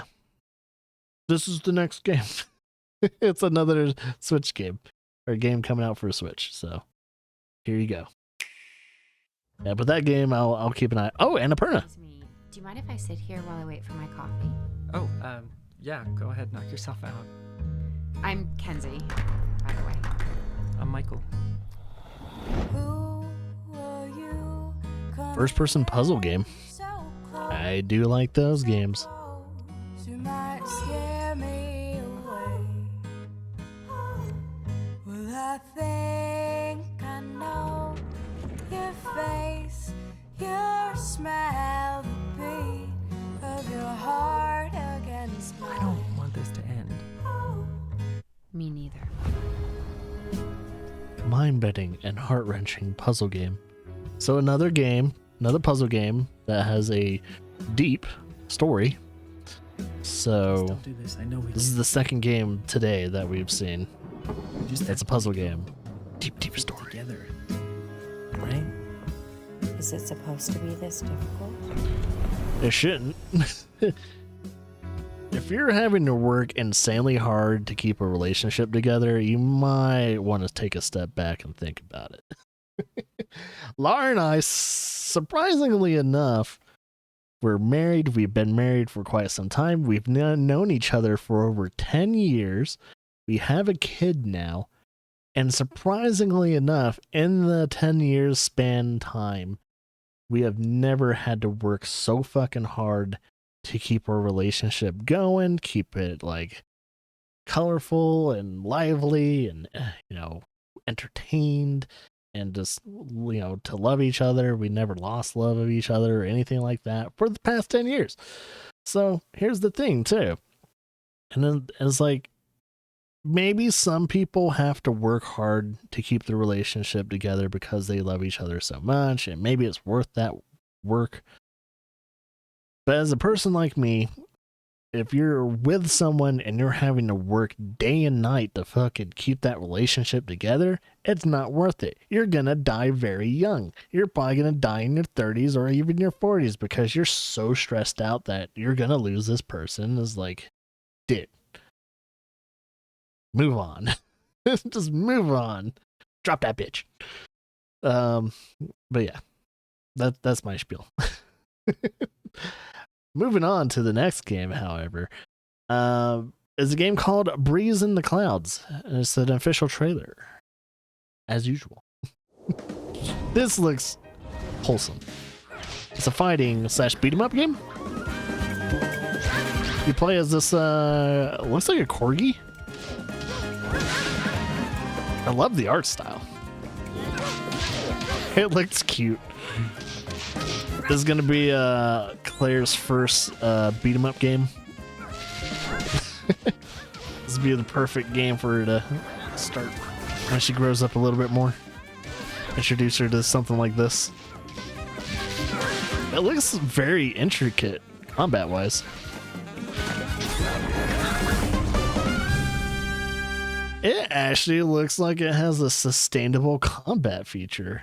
Very interesting. Like, it looks cutesy and wholesome and everything like that, but its combat looks pretty well in depth. I am definitely going to keep an eye on that. It looks like they're only releasing it for Steam. It seems.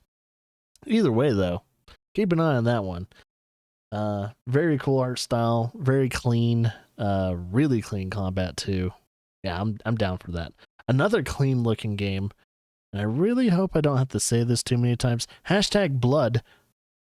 I'm just going to call it Blood, though. But yeah, #Blood official announcement trailer. I think this is part of the other Humble Games that's being released. Because Humble Games had a showcase yesterday as well. So I think this is another one of their games. But it also looks cool because it's another cartoon-based game. I want more of these. Meet Becky Brewster, the new kid in town. I like to look. Life moves absolutely at Carpentersville High. Classes, field hockey, social media, and oh yeah, that's right, Saturday morning cartoon. Okay, you got my attention. A nexus of evil infestations is secretly taking over. It's better in Redfall. Becky is the only one who can stop them. It actually looks better in Redfall. Highly agile spellcasting vampire hunters. Becky must unlock her latent abilities to save her friends, save the town, and save the world. This game has more potential in Redfall. Holy shit. So this game looks good.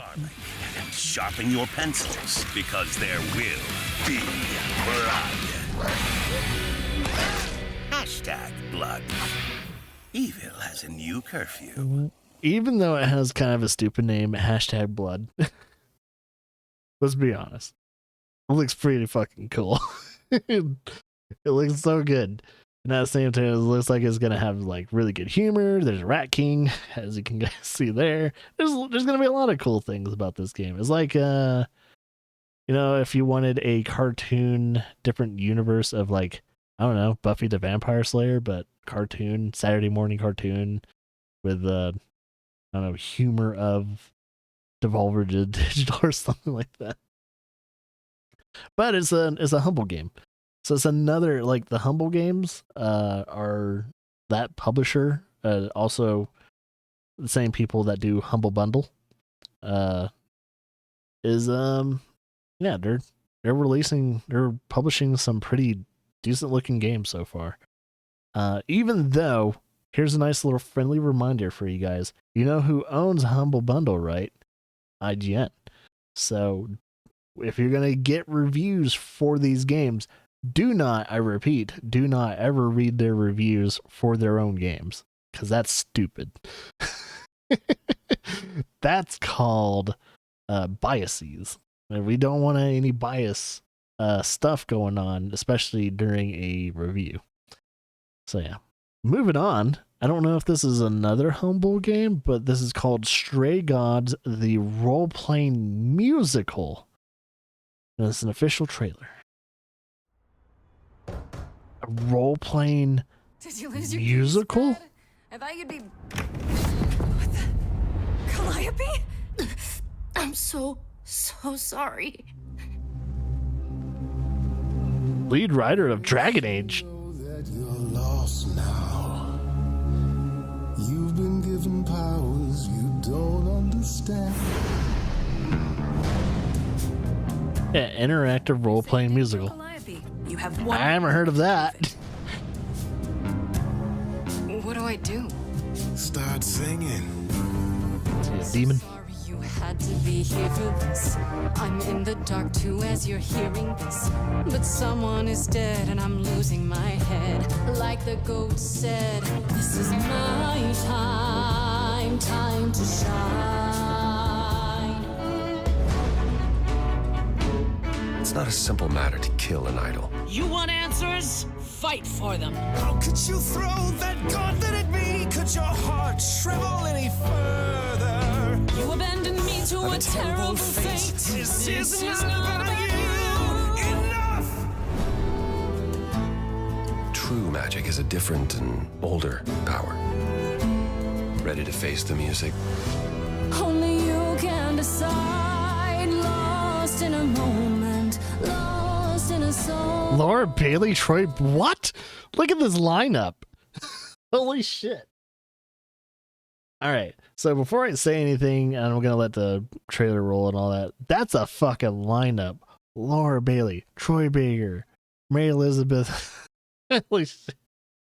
Ashley Johnson and Felicia Day? You fucking kidding me? That's such a big fucking lineup. That budget on this game must have been huge just for the voice acting / singing. Holy shit. You're always looking out for me, Freddy. Best friends to the end, right? Lost in a moment, lost in a song. Here's the other people too. Oh my god. That's so fucking huge. Where I fit. A lineup is just beginning. Lost in a moment. Very soon, Lost in a moment. the idols will be I'm known. gonna have to show Laura this game. Lost in a moment. I think this is gonna be a Laura game. She's gonna like this. I like musicals too. And here's the thing too, if you're not into musicals and you don't like how, like, you know, things like Disney always like sing a song in the middle of like a conversation, or they just like finish the sentence and then they burst out and sing and all that, you're probably not gonna like this game. This game is way not for you. But if you're a fan of musicals in general, we have not had, from my memory alone, we have not had a musical game, like an actual musical based on musicals. We've not had a game like this. So this is a new genre, a fucking new genre.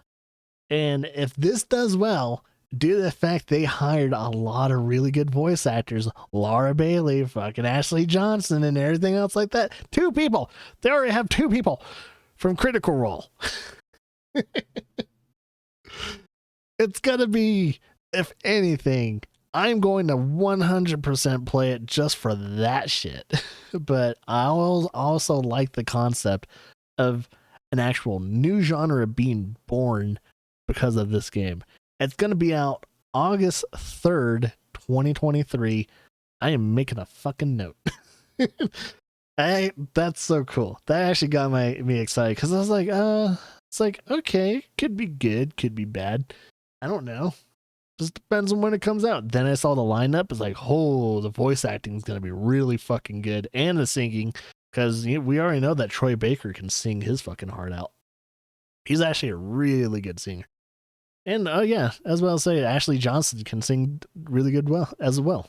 And I don't know if I ever heard Laura Bailey sing except for Critical Role opening. Right? If it's as any similar, she has a really good singing voice too. I just don't know.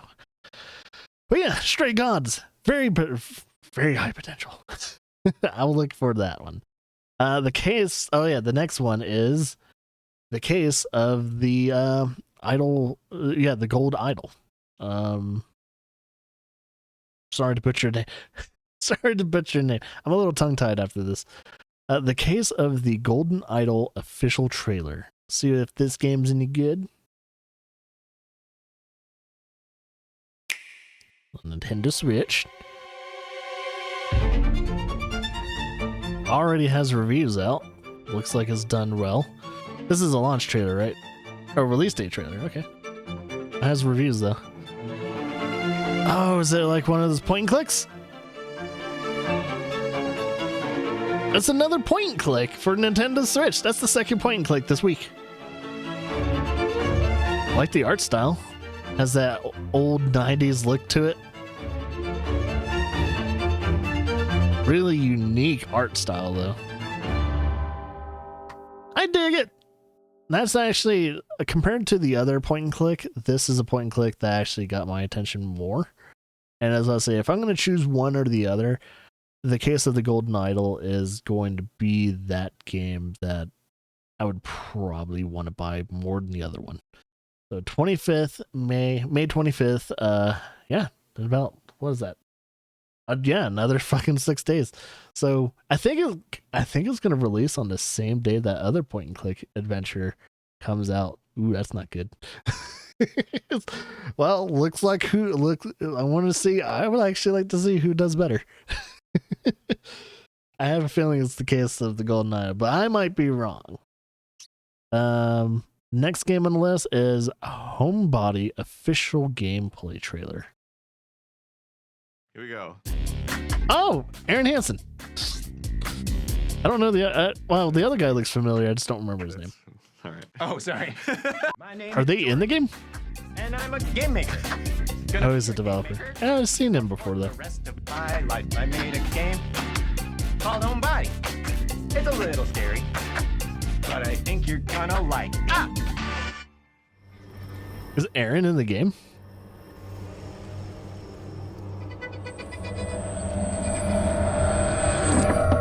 I like the art style. It's already cool. Oh, fixed camera angles? Oh, you gotta hide from killers? Ooh, hey, what's going on here? Ew. Oh, is that organic?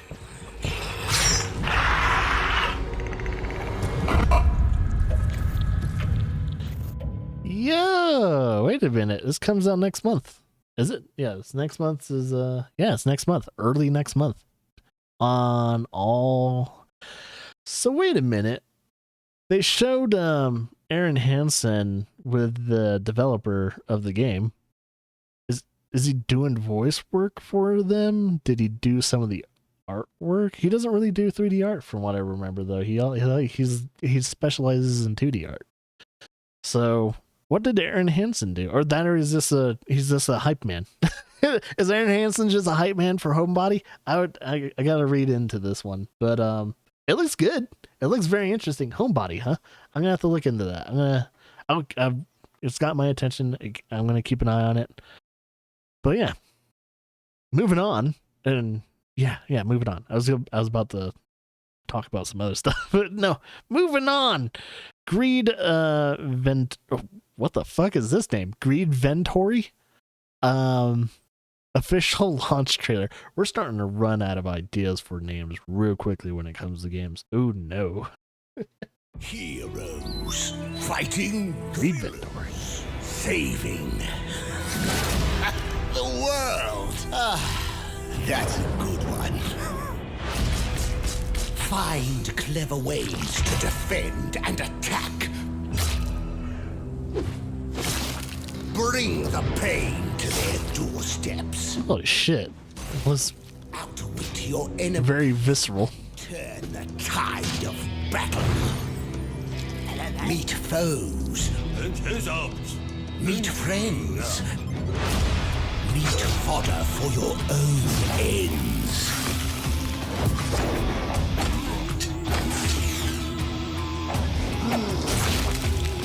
Oh shit. Greed. Run free. Oh, so you're like this greedy hero and all that. I'm kind of wondering if you're being like influenced by this demon or something like that. Hey, it looks cool. It's like it's a turn-based game, but you can kind of fuck with their movements with your mouse. So if they're about to cast a spell or use a potion, like as you saw that one dude throwing a potion up and it was gonna land on him and heal him, you changed the trajectory and you made it land on yourself. That's actually a really cool concept. So it has a really cool concept. It has a really cool art design and very interesting story. As I guess you're not the good guy technically. You're just this greedy hero in a way. But yeah, that looks very interesting. There's a lot of games. Ever since I started This Week in Trailers, there's a lot more games that I'm much more interested in now, and I plan to hopefully get into more of that stuff. So yeah, hopefully as these weeks go on, I'll have a big old list of games I'm very interested in. But yeah, moving on though. Lords of the Fallen exclusive extended gameplay trailer. Mornstead has fallen. This Lords of the Fallen, decimated by the legions it's of looking the demon, good. The demon god. But one light still flickers in the ever-growing gloom. The light of the Dark Crusader.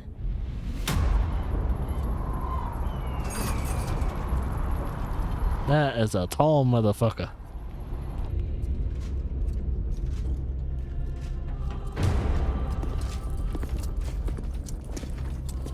Red-headed stepchild.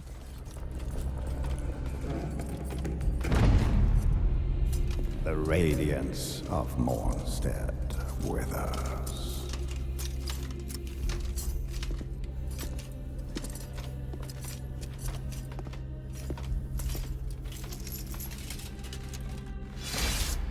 Idir's darkness threatens to desolate our world. Ascend to Orient. What type of throne is that? Holy shit. Throne of Thorns.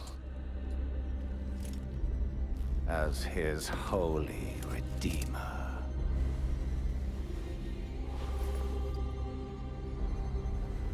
In light we walk. In light we walk. Burn their very souls to ash.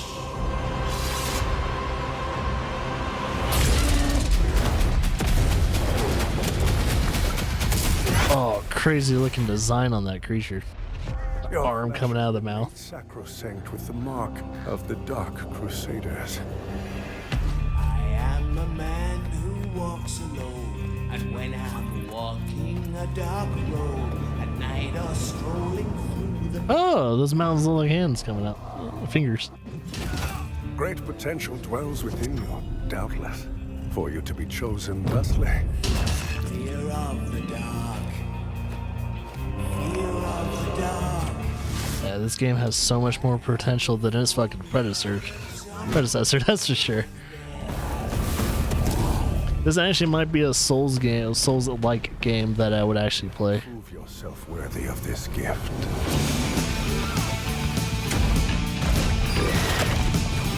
The creature designs got me. I like it.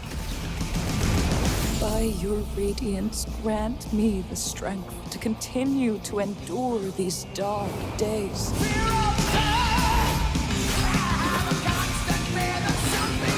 Oh, shit.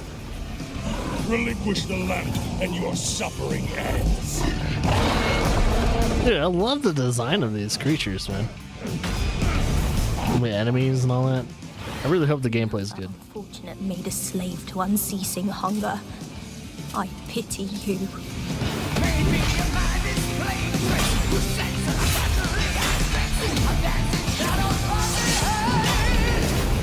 Reignite the blessed beacons of Mornstead and thwart Adir's cataclysmic resurrection.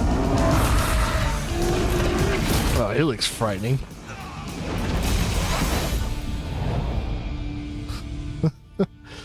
All right, October 13th, 2023.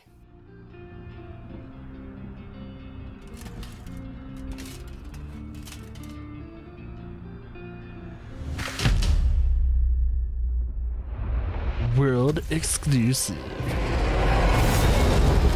Cool looking creature.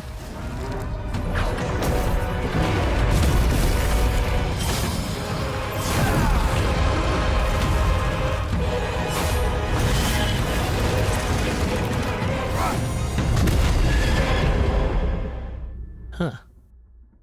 Yeah, very promising. I like what I see. Ever since they announced this game, I thought it was like, oh no, not another Lords of the Fallen. Like I think the first game was actually called Lord of the Fallen. And they just put an S to it and just pretty much what they did was they just pretty much rebooted this series or just making it a one-off and pretty much redeeming itself to be an actually really good game. Because let me tell you this, the Lord of the Fallen game was a pretty bad Souls-like game. It was not a very good Souls-like game. Laura and I tried to get into it. We didn't like it. It was like, fuck this game. It's not that great. it's very boring and tedious. And it's like, yep, nah, it's not for me. I'm going to move on.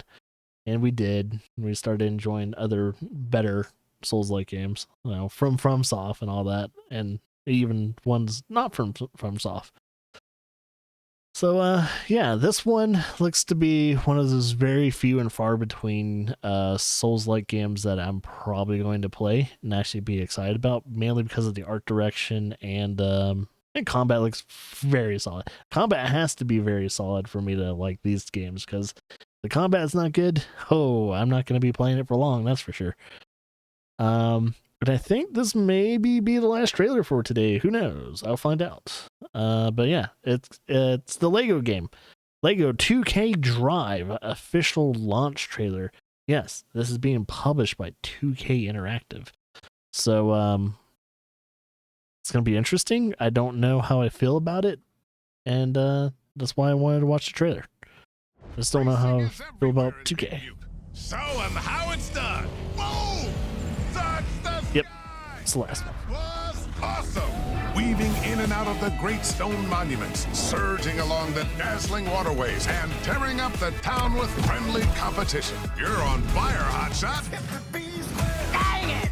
Thanks to you, blockheads, I actually have to try this time.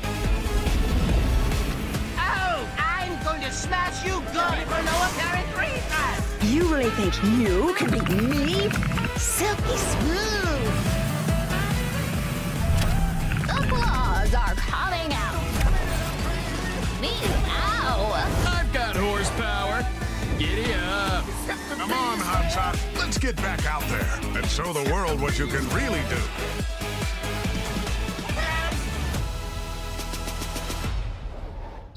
It's a game. I like Lego games and all that, but racing Lego game. I mean, it just worked before. I mean, they've had like Lego stuff and like the Horizon games and stuff like that too. But I mean, yeah, it looks alright. I'd rather play like Lego Star Wars and stuff like that though, when it comes to Lego games. I like those type of Lego games. But yeah, if anyone's interested in, I guess, Legos and racing and building your own like vehicles and all that stuff, this probably be your game to do, your game to play and all that stuff.